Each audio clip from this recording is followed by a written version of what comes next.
Yung mga kapartner, nahugot na naman tong ano, tawag nire, itong pinakasalpakan ng ano, handle. Pagka natapos kayo mag-spray dito, mamaya siguro papapress natin, siguro mga nasa 150 pesos lang to. Tapos yung ano natin, sira na rin yun, no? Tumatagas dun. Ito kailangan presto para hindi na lagi natatanggal. Tuwing mag-i-spray natatanggal. Inaanuhan lang ng alambre, oh. Hinahatakan lang ng alambre. Iba kasi kung nakapresto, mapipix yan, hindi na kayang bunutin yan pag na-press yan. 150 pesos lang naman, dadali natin to sa pinagpagawa natin ng makina para ma-press siya. Yan sir, papapress ko yung ano, yung hose, gawa nung natatanggal lagi pag nag-i-spray. Alambre lang kasi itong pinapalupot dito, ganyan, yan. Pagka ano, medyo malakas yung ano ng hangin, natatanggal siya. O kahit katamtaman lang, natatanggal siya. Hindi siya tumatagal. Pagka pinrest po yan, mura lang naman yan, 150. Tapos itong mga pang handle natin, tama na rin. Bala ko po sanang bumili ng isang handle, 350 po. Nagtanong ako doon, may pera naman po dito. Kung okay lang po sa inyo kasi tumatagas dito. Nilagyan na namin ng goma, ganun pa rin. Tsaka isang handle.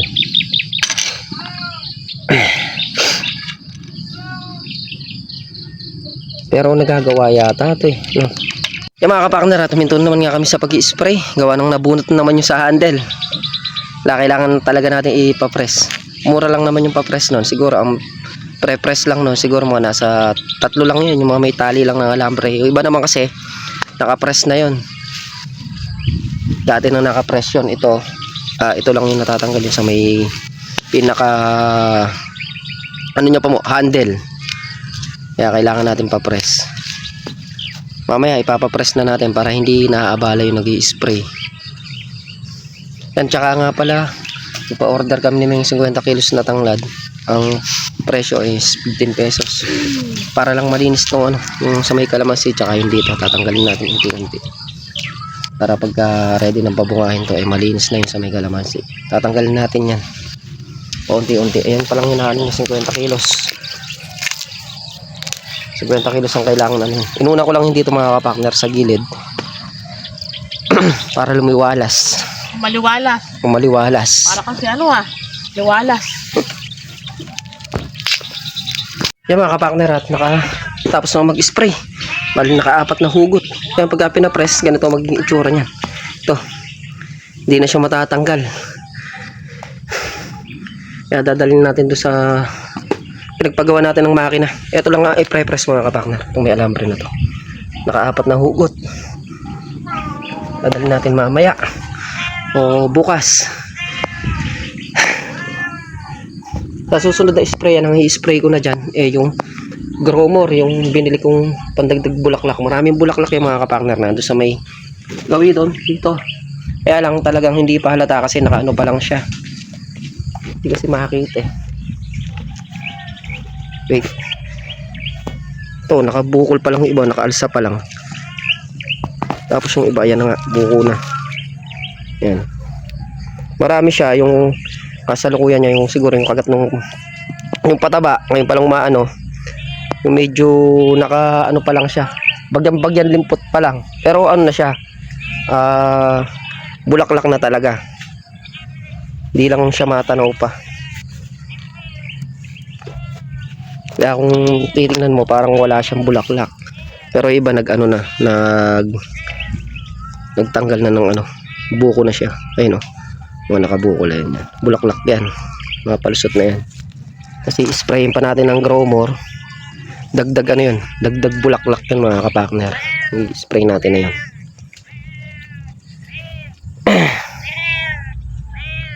Ten days din yung pagitan nun. 2 sprayan lang nun. Okay na.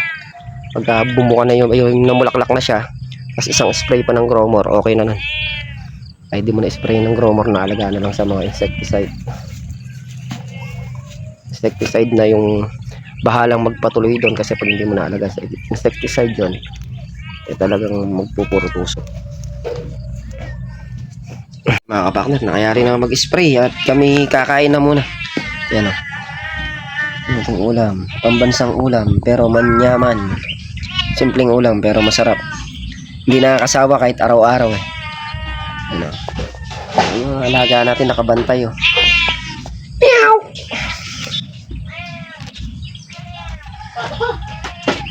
Naghuhugot rin ako ng ano, ng tanglad para kahit pa paano meron tayong pang ano, kita. Pagka naka 50 kilos tayo, meron tayong 750 pesos. Yan pala si May. Hindi pala sa akin. Tagabunot nga lang pala ako. Inuuna ko na yun doon sa may gilid ng kalamansi dito sa kabila para lumiwalas. Tapos yung mga damo doon, may damo kasi konti dyan eh. Grass cuttering ko para malinis. Pagka natanggal yung tanglad. Kakati. Sa mga kapakner, andito nga tayo sa likuran. Nagkakot ako ng bungo para sa bakod sana dito. Ito, dinat na natin sinunog ng walang yung kapitbahay natin. Nagsunog siya, hindi niya inisip na masusunog din tong kinabit natin. Yan, pineperwisyo niya talaga eh. Gusto niya kasing mangyari, eh, papaalis niya yung tao dito at sakupin niya tong kalamansi. Siya mamahala. Bugok tong gago na to eh. Yung mga kapakner, pagbibigyan natin siya dito, last ano niya na to. Pero sa pag pumasok yung hayop niya dito, magkakaproblema na kami. Ako na bahala sa hayop niya. Hindi na tama yung ginagawa niya. Tinong perwisyo yung ginawa. Naayos natin yung bakod. Sinisira niya.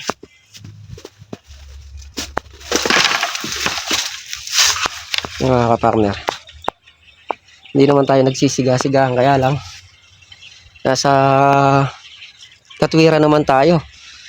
Okay lang na bakura namin to kasi ano naman to eh,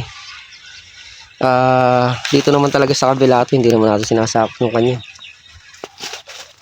Problema lang niya, nagsunog siya. Yung mga sukal na tinambak natin dyan, sinigan niya. Dapat yung sisigan niya man sa baba sana, hindi dito kasi sukal niya yan eh. Mga sukal niya no, kaya inilipat ko sa kanila.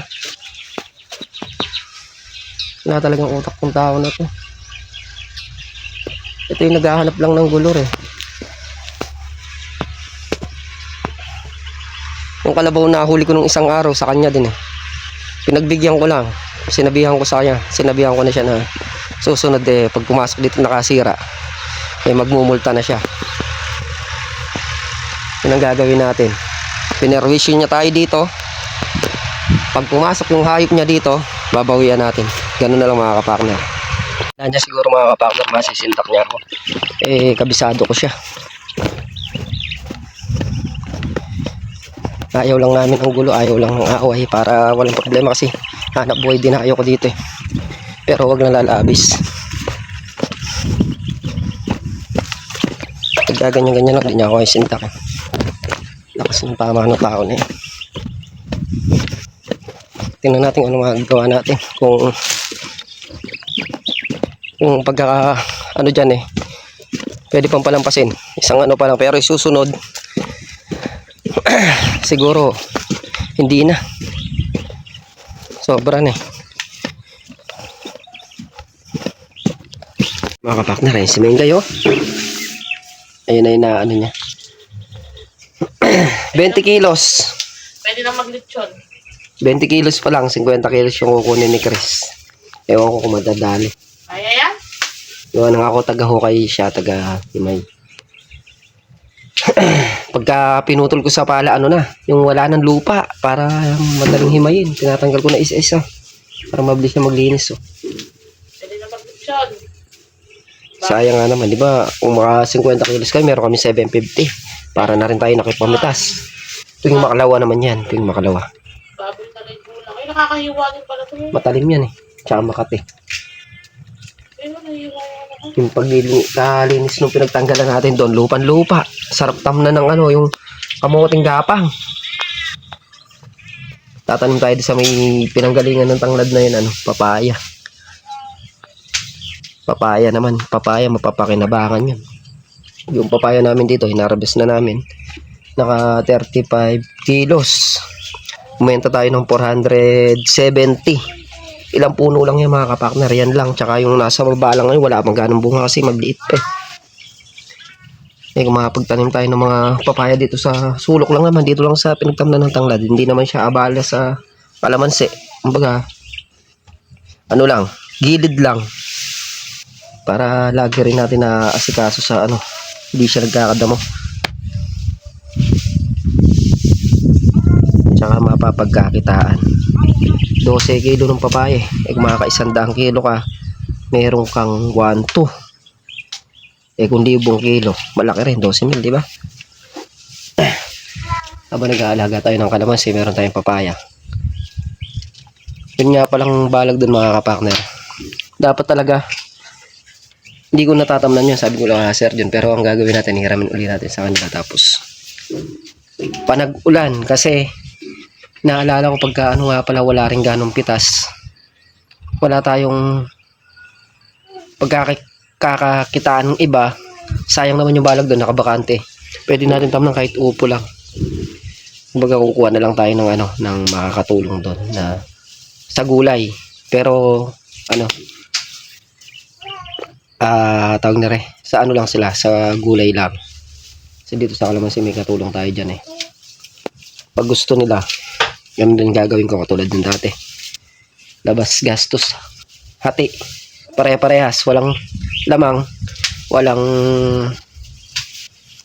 maiiwan. Kumbaga kahit na ako mamumuhunan, parehas lang, basta ayos lang yung ano, ayos lang yung trabaho. Nasaan? Hindi natin kailangan mag ano, kahit na sa ating punan, hindi natin kailangan lumamang. Kumbaga gusto ko kasi pare-parehas kami kikita, kasi mahirap magbukid eh. Yan, at nararanasan namin magbukid, mahirap talaga. Kaya pagka kumita ng maganda, kikita kami ng pare-parehas na pare-parehas yung hati at tulad dati. Tapos si Ming, mo siya ang tagaluto, ganun pa rin, bigay-bigay lang, pero hindi siya totally hati, bibigyan lang siya. Masarap yung ganun mga kapartner. Kumbaga para mo lang din tinutulungan yung mga kasama mo sa gulay. Nalugi tayo doon sa gulay na yun, 30. Babawian natin ngayon tag-ulan, hindi tayo papayag na nalugi tayo hihinto. Babawian natin yan, may rest back, eka nga.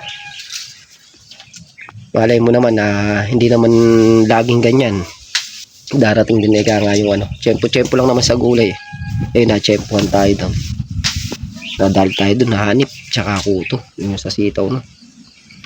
Hindi na agapan, kaya nagkaganon. Yung upo naman mga kapartner, madaling alagaan. Gagawin lang natin doon, kailangan lang igayak yung lupa, lagyan ng pataba pang patanggal asim ng lupa para matamnan uli natin ang upo. Yung 2 balag na yun ang plano ko, 3 latang upo, kung yun ang kakasya, kasi pagitan isang ano yun eh. Isa't kalahati yung isang balag na yun eh. Sabihin na natin mga 2 na lang, 3 lata't kalahati na upo ang itatanim natin dyan. Yun dito nun, ano lang eh, 2 lata lang eh. Pero mo, kinitaan natin ng maganda yun, 130k nagbilan. O dun, medyo marami. Sana maswerte. Pero hindi pa ngayon. Gagayak natin yun, yung medyo malapit na yung tag-ulan, kasi malayo yung tubig eh. Mahirapan tayo. Malayo yung panggagalingan. Kailangan dun yung mag-aano ka dun, tatanim ka dun yung papaano na yung ulan. Para hindi masyado mahirapan. Mga kapartner, at bali dumating na nga si Chris, yung buyer natin dati. Mukha rin siyang tanglad, 50 kilos. Ang nakuha namin tanglad ni Meng 30 kilos lang. Kuha ng oras na. Tsaka nag-spray pa kami kaninang maga. Bali yan nga, pwede naman palang pitasin sa hapon, tapos kinabukasan niya kukunin. Sinabi niya, bukas ng hapon kukuha na tayo ng tanglad, tapos kinabukasan basta 50 kilos lang yung ano niya, para matanggal na rin yung sa kalamansi mga kapartner. Tapos siguro tatanim pa rin tayo niyan, ano na lang, konti lang doon sa may gawin na yun, yung hindi, yung mga bakanting lote, yung hindi na anuhan. Meron pa pala tayo dito sa harap. Tatanggalin ko na rin sa harap na yung mga kapartner para malinis na. Nakaano kami ngayon, 450 pesos. Diba, laking bagay. May pambili na ng ulam, may pambili pa ng bigas. Ganun lang ang buhay. Kailangan lang madiskarte ka sa buhay para hindi ka mahirapan. Bukas pagka may pitas, pwedeng makapamitas tapos makapananghali. Dito naman kami. Kuha tayong tanglad. Kita na naman, double kita. Ganun lang ang trabaho na mga kapartner sa araw-araw para makarao. Nakawala mo na yung ano yan. Habang hinihintay natin yung kalamansi, may pumapasok na pera sa atin. Yung mga kapartner, sinigan na nga yung pinagtanggalan ng tanglad. Ayun. Bugaw insekto. Mabango yan. Oh, bango. Pambugaw insekto na rin.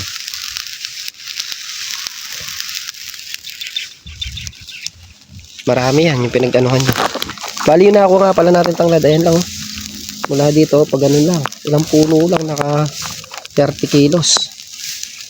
Meron pa tayo dun sa may kalamansian. Tapos dito sa may gawindaan. Siguro mga nasa 200 to 250 kilos pa. Pagka naipon na malaki-laki rin. Tapos ito naman, nililinis na naman. Time check muna tayo.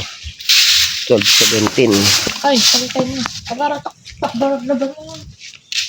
Yung mga kapakner, at dito na kami sa bahay. Time check muna tayo.